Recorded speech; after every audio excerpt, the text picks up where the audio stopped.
Apa nih? Astagfirullah. Astagfirullahaladzim. Dan gue tidak kejadian gedor. Astagfirullahaladzim. Kamu ini berdosa banget.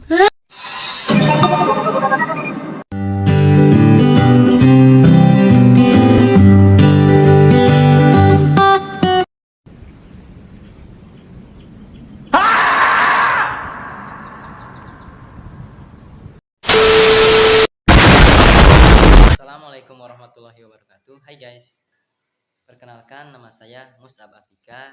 Saya mahasiswa dari jurusan Ilmu Al-Quran dan Tafsir, Fakultas Usuluddin Adab dan Dakwah, UIN Dato Karama Palu. Dalam video kali ini saya ingin membahas tentang tiga cara keluar dari zona nyaman atau 3 tips agar kita keluar dari zona nyaman.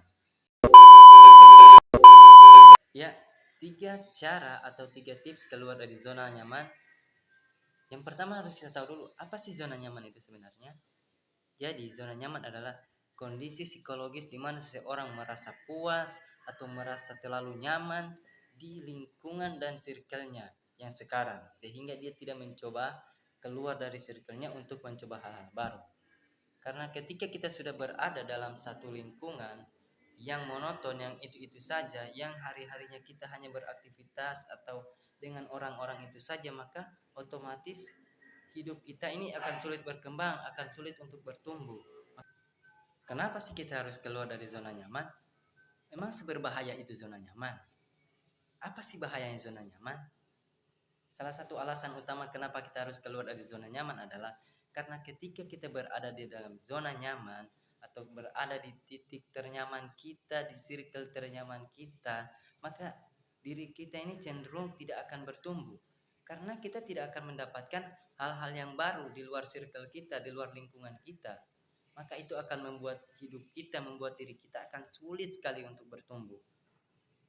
Karena ketakutan untuk keluar dari zona nyaman begitu besar. Tidak ada salahnya teman-teman, kita sekali-sekali keluar melawan ketakutan itu, melawan rasa takut yang sangat besar dalam diri kita untuk keluar dari zona nyaman, untuk mencoba hal-hal yang baru, mengekspor hal-hal yang baru, mencoba hobi-hobi baru.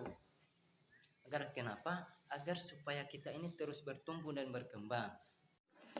Jadi hal pertama yang harus kita lakukan jika kita ingin keluar dari zona nyaman kita yaitu melakukan hal-hal yang kecil. Dimulai dari hal-hal kecil dulu, seperti sikat gigi setelah bangun tidur, sebelum tidur, merapikan tempat tidur setelah tidur. Itu kan dari hal-hal kecil dulu, kebiasaan-kebiasaan yang baik. Karena kalau kita sudah mencoba hal-hal kecil, maka itu akan menjadi kebiasaan, dan dari kebiasaan itu akhirnya otak kita ini terangsang untuk melakukan perubahan-perubahan yang lainnya.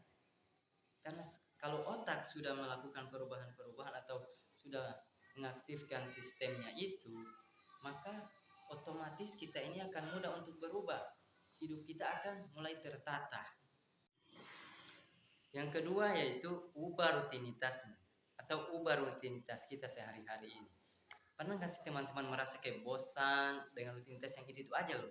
Kayak apa sih hidup gue gini-gini amat? Coba kita ubah rutinitas itu. Dan yang ketiga yaitu tantang dirimu sendiri. Tidak ada salahnya kamu menghadapi ketakutanmu sendiri. Buat dirimu menghadapi ketakutan. Karena jika kamu tidak mencoba, maka kamu tidak akan mengetahui dan merasakannya.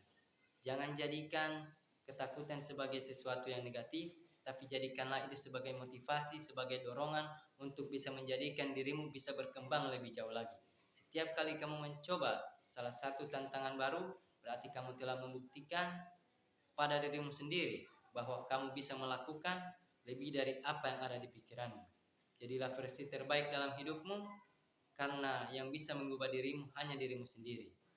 Pilihan kita hanya ada 2, yaitu duduk menjadi penonton dan turun jadi pemain.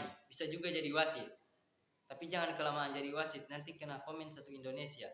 Kayak wasit kemarin Senin Ham. Just 1 minute, see you tomorrow.